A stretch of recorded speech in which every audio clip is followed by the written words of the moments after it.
president of Ukraine, and he's made me more famous, and I've made him more famous. I will say he's got a great reputation. He's very, very strongly looking into all sorts of corruption and some of the problems they've had over the years. I think it's one of the primary reasons he got elected. His reputation's absolutely sterling, and it's an honor to be with you. And we spoke a couple of times, as you probably remember, and they'd like to hear every single word, and we give them every single word. And then they'll say, well, what about today? And I think the press would like to stay in the meeting, but we have lots of witnesses if you'd like to have it. But the country of, our country is doing phenomenally well. We have the best economy we've ever had. We have the best employment numbers that we've ever had. We have now almost 160 million people working, which is more than we've ever had. So we're doing very well in every respect. And I have a feeling that your country is going to do fantastically well. And whatever we can do. Thank you very much, Mr. President. Please. Thank you very much. It's a great pleasure to me to be here. And it's better to be on TV than by phone. Yeah. Thank you. And Mr. President, thank you very much. And I'm not the first time, truly say, in New York. Right. But I know that you've never been in Ukraine. That's right. And your predecessor also, how to say it in English, didn't find time. I mean that. Right. So, can you give me a word that you will come to our great country? Well, I'm going to try. And I know a lot of people, I will say this, I know a lot of people from Ukraine. They're great people. And I owned something called the Miss Universe pageants years ago, and I sold it to IMG. And when I ran for president, I thought maybe it wouldn't be the greatest thing to own the Miss Universe and Miss USA pageants, but it's a great thing. And we had a winner from Ukraine, and we got to know the country very well in a lot of different ways. But it's a country, I think, with tremendous potential. Yes, I know it, because I'm from that country. Right. And I want to thank you for invitation to Washington. Right. You invited me. But I think, I'm sorry, but I think you forgot to tell me the date. But I think in the nearest future. They'll tell you the date. Oh, yes, they know before us. And I want to thank you, especially, Mr. President, to USA, to your government. Like I said, that I know many people, many faces. It's like the second family after my Ukrainian family. We know each other. Thank you for your support. Especially now when we have two wars in Ukraine. The first one is with corruption, but we'll be winner in this fight, I'm sure. And my priority is to stop the war on Donbass and to get back our territories, Crimean, Donbass, Lugansk. Thank you for your support. In this case, thank you very much. Thank you very much, Mr. President. And if you remember, you lost Crimea during a different administration, not during the Trump administration. Yeah, so you have chance to help us. That's right, I did. But that was during the Obama administration that you lost Crimea. And I didn't think it was something that you should have, but that was done a long time ago, and I think it was handled poorly.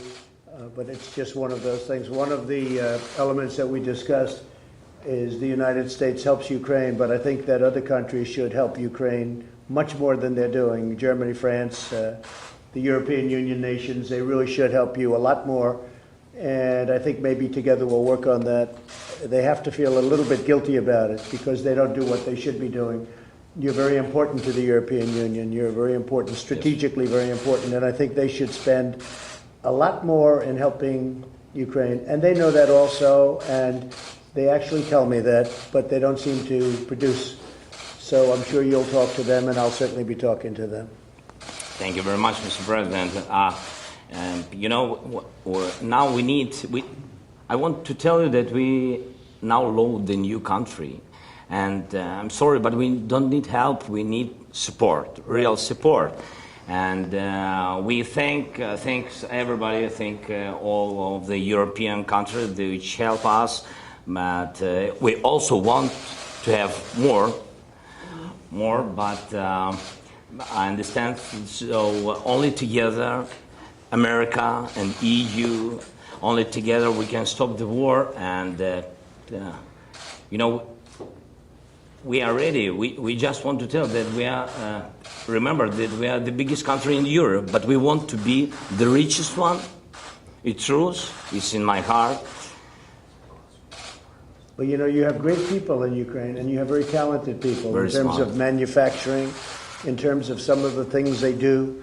And we're doing trading already, but we should be doing a lot more trading with Ukraine. But you have very talented people. They make great things at the top of the line, really. So that's very important. And the other thing is I've heard you actually have, over the last fairly short period of time, you've really made some progress with Russia. It'd be nice to end that whole disaster.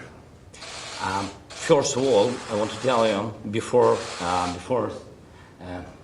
the relations with Russia, I will prolong it 1 minute. I mean that you have to know, and I want Walt to know that now we have the new team, the new parliament, the new government. Right. So now we voted about 74 laws, new laws, which help for our new reforms, the land reform, big privatization, the law about concessions, we reload the general prosecurity, and we launched the service secretary. Is it right, service secretary? Yes, anti-corruption court as well. An anti-corruption court. As we came, we launched the anti-corruption court. It began to work on the 5th of September. Right. It was, you know, it was after 5 days we had the new government. So we are ready. We want to show that we just come, and if somebody, if you want to help us, so just let's do business cases. Right. We have many investment cases. We're ready. And stop corruption in Ukraine, because that will really make you great. That will make you great personally, and it'll also be so tremendous for your nation in terms of what you want to do and where you want to take it. Thank you very much. It's a great honor. Thank you very much, Mr. President Zelensky, have you felt any pressure from President Trump to investigate Joe Biden and Hunter Biden? I think you read everything. So I think you read text. I'm sorry, but I don't want to be involved to democratic, open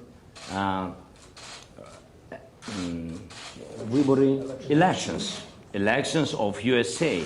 No, you heard that we had, I think, good phone call. It was normal. We spoke about many things, and so I think, and you read it, that nobody pushed me. Yes. In other words, no pressure. President Trump. Because you know what? There was no pressure. And you know there was, and by the way, you know there was no pressure. All you have to do is see it, what went on the call. But you know that. But you could ask the question, and I appreciate the answer. Go ahead. Mr. President, would you like President Zelensky to do more on Joe Biden and investigate? No, I want him to do whatever he can. This was not his fault. He wasn't there. He's just been here recently. But whatever he can do in terms of corruption, because the corruption's massive. Now, when Biden's son walks away with millions of dollars from Ukraine and he knows nothing, and they're paying him millions of dollars, that's corruption. When Biden's son walks out of China with $1.5 billion in a fund, and the biggest funds in the world can't get money out of China, and he's there for one quick meeting and he flies in on Air Force Two, I think that's a horrible thing. I think it's a horrible thing. But I'm going far beyond that. I know the president, and I've read a lot about Ukraine. I've read a lot about a lot of countries. He wants to stop corruption. He was elected, I think, number one on the basis of stopping corruption, which unfortunately has plagued Ukraine. And if he could do that, he's doing really the whole world a big favor. I know, and I think he's going to be successful. Mr. President, on Rudy Giuliani, why do you think it's appropriate for your personal attorney to get involved in government business? Well, you'd have to ask Rudy. I will tell you this, that Rudy's looking to also find out where the phony witch hunt started, how it started. You had a Russian witch hunt that turned out to be 2.5 years of phony nonsense. And Rudy Giuliani's a great lawyer. He was a great mayor. He's highly respected. I've watched the passion that he's had on television over the last few days. I think it's incredible the way he's done. What he's out is he wants to find out, where did this Russian witch hunt that you people really helped perpetrate, where did it start? How come it started? It was all nonsense. It was a hoax. It was a total hoax. It was a media hoax and a Democrat hoax. Where did it start? And Rudy's got every right to go and find out where that started. And other people are looking at that too. Where did it start? The enablers. Where did it all come from? It was out of thin air. And I think he's got a very strong right to do it. He's a good lawyer. He knows exactly what he's doing, and it's very important. Mr. President, do you believe that these emails from Hillary Clinton, do you believe that they're in Ukraine? Do you think this whole thing... I think they could be. You mean the 30,000 that she deleted? Yes. Yeah, I think they could very well. Boy, that was a nice question. I like that question. Because frankly, I think that one of the great crimes committed is Hillary Clinton deleting 33,000 emails after Congress sends her a subpoena. Think of that. You can't even do that in a civil case. You can't get rid of evidence like that. She deleted 33,000 emails after, not before, after receiving the subpoena from the U.S. Congress. I mean, I've never heard. Now, she's done far worse than that, although I don't know how much worse it can be. But there were many other things she did that were wrong. But that's so obvious. She gets a subpoena from the United States Congress, and she deletes them. And then she said, as I remember it, that, oh, well, they had to do with the wedding and yoga. She does a lot of yoga, right? So they had 33,000 emails about the wedding of her daughter and yoga. I don't think so. How she got away with that one is just, but it's one of many. And it's corrupt government, because we have corruption also, Mr. President. We have a lot of corruption in our government. And when you see what happened with Hillary Clinton, when you see what happened with Comey and McCabe and all of these people, we have a lot of things going on here too. Hopefully it's going to be found out very soon. But I think that a lot of progress has been made. A lot of progress has been made. Will the military aid continue? Can you assure that it will continue in the future? Well, we're working with Ukraine, and we want other countries to work with Ukraine. When I say work, I'm referring to money. They should put up more money. We put up a lot of money. I gave you anti-tank busters that, frankly, President Obama was sending you pillows and sheets. And I gave you anti-tank busters. And a lot of people didn't want to do that, but I did it. And I really hope that Russia, because I really believe that President Putin would like to do something, I really hope that you and President Putin get together and can solve your problem. That would be a tremendous achievement.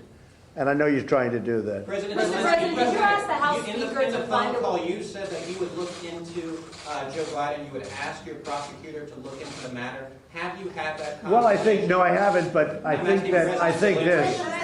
think that somebody, if you look at what he did, it's so bad.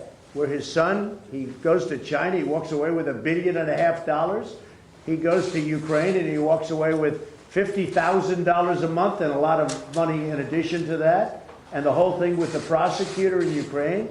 And he's on tape. This isn't like maybe he did it, maybe he didn't. He's on tape doing this. I saw this a while ago. I looked at it and I said, that's incredible. I've never seen anything like that. Now, either he's dumb or he thought he was in a room full of really good friends. Or maybe it's a combination of both in his case. President Zelensky, I heard your question. Thank you very much. Don't cry. I mean that we have independent country and independent general security. I can't push anyone, you know.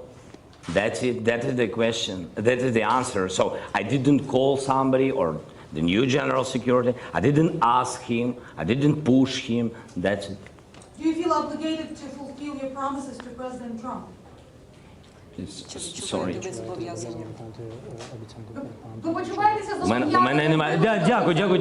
Я вам відповім. Зобов'язаним що? Obligated to do what?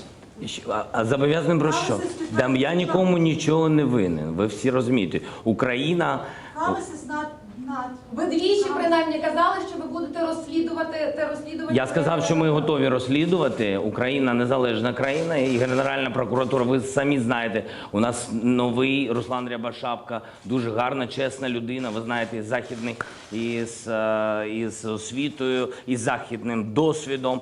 І чи буде він розглядати? Він повинен розглядати будь-які справи. Які тут можуть бути обіцянки? А? I can. розглядає цю? Я впевнений, що у нього є, ви мене вибачте, але у нас є своя країна, Україна. У нас набагато є важливіших, багато більше важливіших, дійсно дуже важливих питань. І ви знаєте, це справи, це дійсно справи, які дуже важливі для кожного українця. Це Іловайськ, це Майдан, це корупція, про яку зараз говорив президент Трамп. І ви знаєте, над чим він працює. Тобто, You want to just... I'm sorry.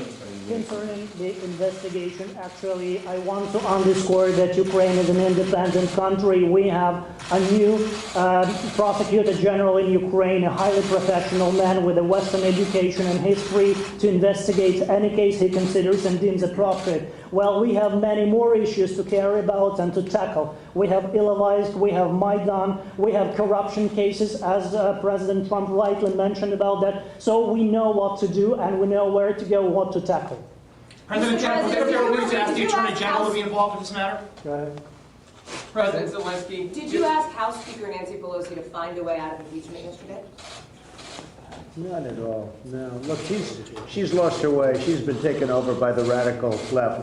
She may be radical left herself, but she really has lost her way. I spoke to her about guns yesterday. She didn't even know what I was talking about. She's not interested in guns. I'll tell you what, Nancy Pelosi is not interested in guns and gun protection and gun safety. All she's thinking about is this. She's been taken over by the radical left, the whole Democrat Party. And you take a look at what's happening in the media today. The whole party is taken over by the left. And thank you very much. My poll numbers have gone up. But I don't want them to go up for this reason.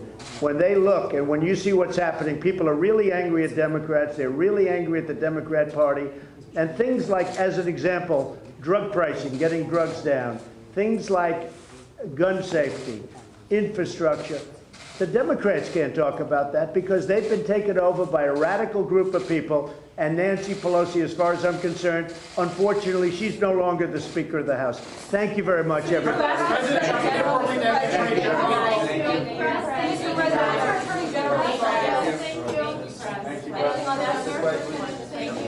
Thank you very much.